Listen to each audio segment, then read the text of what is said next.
What's up everyone, this is Sweaty Zeus and this is going to be my review of Final Fantasy VII Rebirth.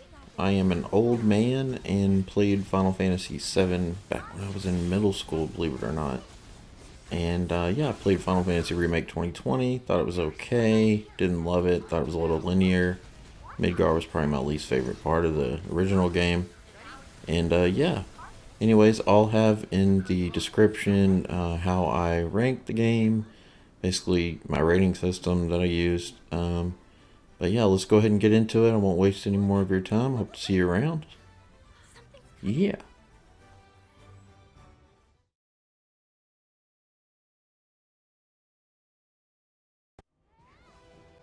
The best thing Remake did in 2020 was overhaul the combat system and did the impossible, in my opinion.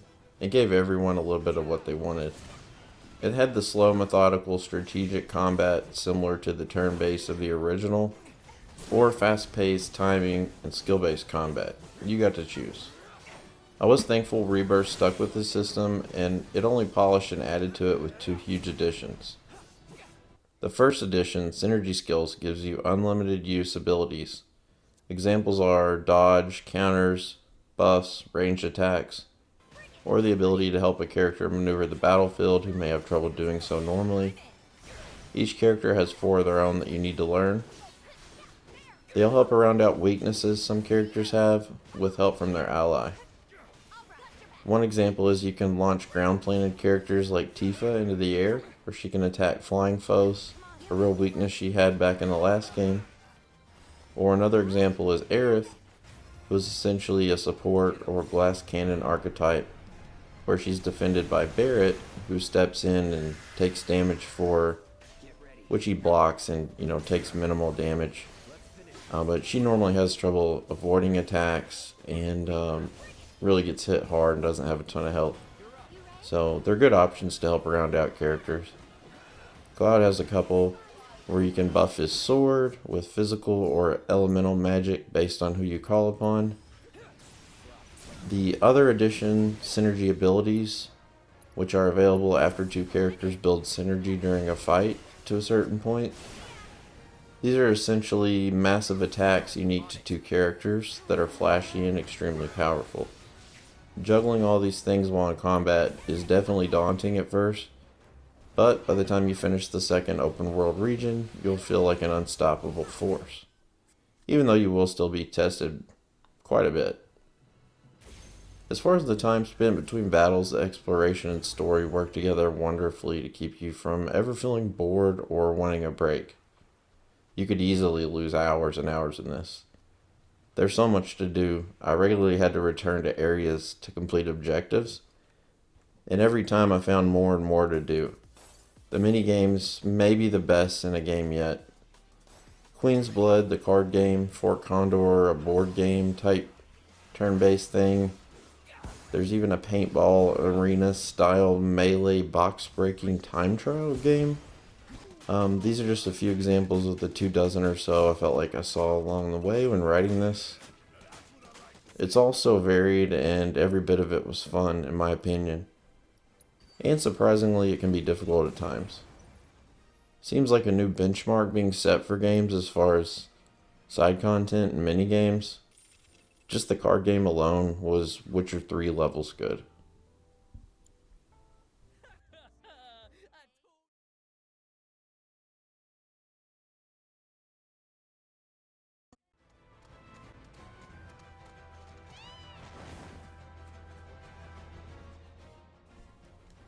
Graphics and performance were very good if you enjoyed Remake. Nothing here will be a new benchmark or the best we've ever seen on a PS5, but overall it's very good considering the large environments, limited pop-in, and draw distances. Frame rates were very solidly locked around 30 frames per second, which sounds rough, but it feels much better due to optimizations such as motion blurring, which I'm sometimes not a fan of, but it seems to be done just enough here that it's a positive and an example of motion blur done right, aka not an extreme excess that we see in a lot of games these days. In fact, graphics mode seems smoother than performance mode, which is odd, and apparently that's getting patched and may be done by the time this is posted. The frame rate stayed solid for me throughout my entire playthrough. I didn't notice any dips during large battles or set pieces, which was surprising. Textures and detail are good for the most part. There are only a couple spotty textures I noticed, few and far between, that were likely missed. The most egregious example I saw was the changing room drapes at the beach area, which was comically bad, but this is the only time I really ever noticed it. Overall graphics feel like a blend between last and next gen, but considering the sheer size of this game, are a very solid effort and a step up from 2020.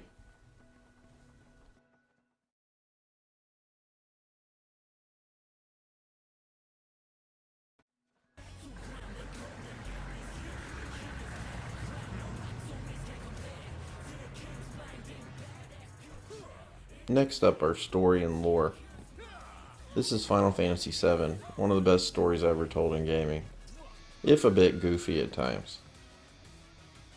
Stories are fleshed out wonderfully and add depth and emotion not felt in the original game. The increased exposition feels ideal this time around, where 2020 did feel padded with certain characters. I played Final Fantasy VII years and years ago, and the story still has me on the edge of my seat and interested as to what will happen next. Insignificant characters and interactions I couldn't remember until I watched a Final Fantasy VII story video recently are impactful and give the story and world a much more fleshed out feel around the periphery. Rarely did I ever want to skip ahead through interactions or story moments, even minor ones. Though a few characters' personality border on the absurd and grate the nerves, but that's Final Fantasy VII for you. And none of the main characters, just some of the little side characters. But yeah, I wouldn't knock it for that, but I think that's just the original game. Hold on, Mom. I'm coming.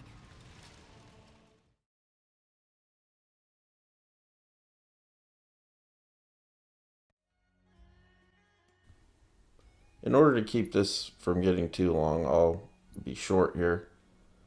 The world design is expansive, much bigger than you can imagine.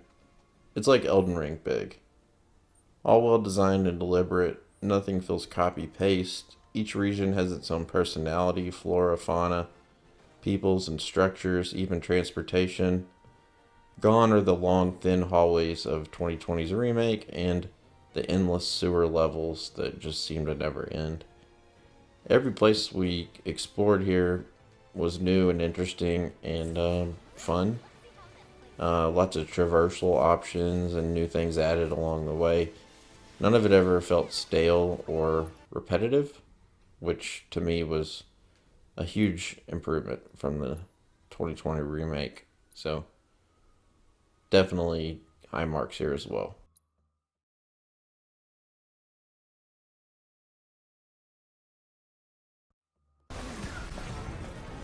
Audio and sound design are of course amazing, as they always are in Final Fantasy games. The music gets you extremely hyped. Sound effects are great and varied for different enemies and items and things you do. They're just as great and memorable as Final Fantasy VII was, and I still remember a lot of those jingles even now, 25 years later.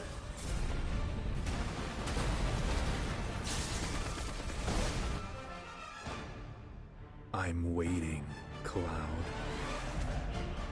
That's just the opening scene. Get ready.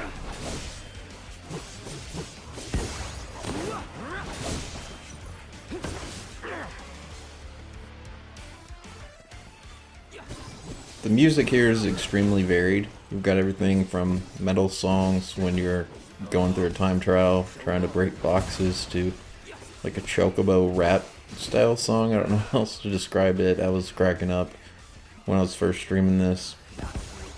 And you've got a lot of callbacks to the music in the original game. Some of them are, beat for beat. Some of them are kind of like redos or reimaginations of the songs, which are more music now, where they, back then the hardware was limited, so it's almost kind of like beeps and boops, that make the music. But all of it's really cool. I'm not really a music guy, but Everything here just kind of helps aid the emotions of what's going on the screen.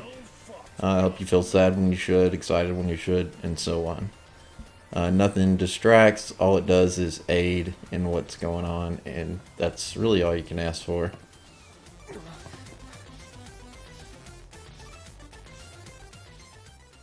I didn't want to go back through hours and hours of footage to find it, but one thing I liked was the main characters humming the victory theme sometimes after you'd fight something, which I thought was hilarious.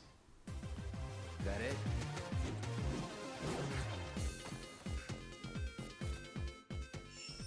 That one, right there.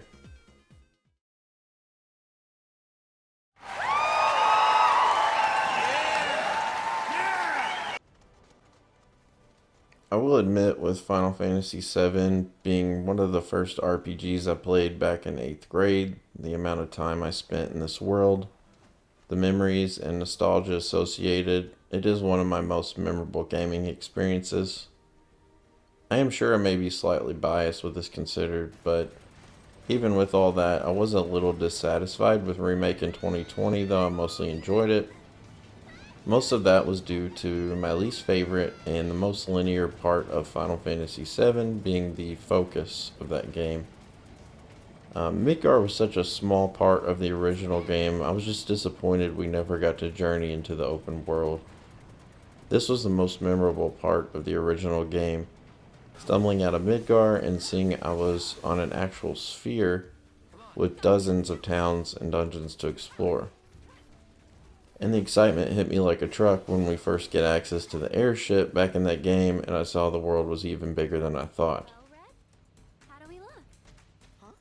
So, after my slight disappointment in the linearity, is that a word, of Remake in 2020, I didn't see how they'd pull the world off here, but it feels like they did perfectly, and yeah, I'm here for it. And to not to mention Elden Ring again, but this is probably the most fun I've had since that game, with any game over the last several years, and what I wanted Final Fantasy XVI's open world to be like. Though I did love that game for story and other reasons. There's so much to do and see here, I couldn't recommend this game enough. Even if you saw flaws in Remake and were skeptical, like myself, as to how fleshed out the world would be, I think you really can't go wrong here. This is a can't miss and worth the price of admission, especially if you own a PS5, and potentially worth taking the leap if you don't. I can't think of any other game recently, again, other than Elden Ring, that's provided me this amount of not only playtime or content, but fleshed out, expertly crafted things to do and see. So yeah, what are you waiting for? Go pick it up. It's pretty cool to think there's another generation out there this game will be like what the original was to me as an experience all those years ago. 25 years back to be exact. Wow. Anyways, I had a great time with this game, guys. And it's pretty cool when you don't have like super high expectations for something and then get like shockingly surprised with how much you love it. It seems like I enjoy those games almost the most these days. I mean, I have a special spot for FromSoft games, but the games that like I didn't see coming and then pick up, like I remember Horizon Forbidden West and now this. Even though it's Final Fantasy and like I did like Remake, it was just not top of mind, I guess, because I was just so bored with those long straight hallways, no exploration in the last one. But this game, like, you know, hit all the spots that one just came up a little short for me. So, and it wasn't horrible. It's a great game too. It just, you know, that part of the story, again, like I said before, just wasn't my favorite. And I just wanted to get out, like, explore things. So this really scratched that itch. Anyways, I'll shut up now. I could talk on and on for another 20 minutes. There's like a million things I still want to say. Things I remember, don't quite squeeze in, and then don't want to go back and edit the video all over again. But anyways,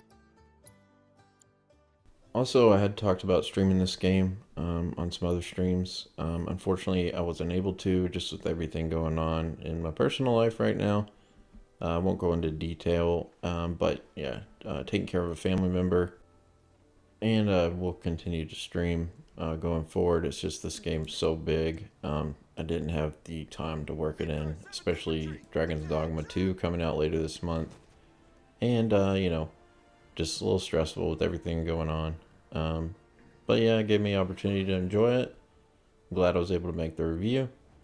And yeah, watch out. I'll be doing some stuff in the Dragon's Dogma 2. Like I said, comes out like 3 weeks after this. So yeah, by the time you see this, it's probably, you know, like a week and a half away, and then we'll be streaming that. But yeah, thanks for stopping by if you're new here. I'd love to have you around. I do love interacting with my chat, even on my tiny little channel. Just do it for fun, so I enjoy it. And yeah, guys, thanks for stopping by. This is Sweaty Zeus. Please like and subscribe, and we'll catch you guys next time. Take care. Drill team, halt. First sequence, begin. They're doing quite well.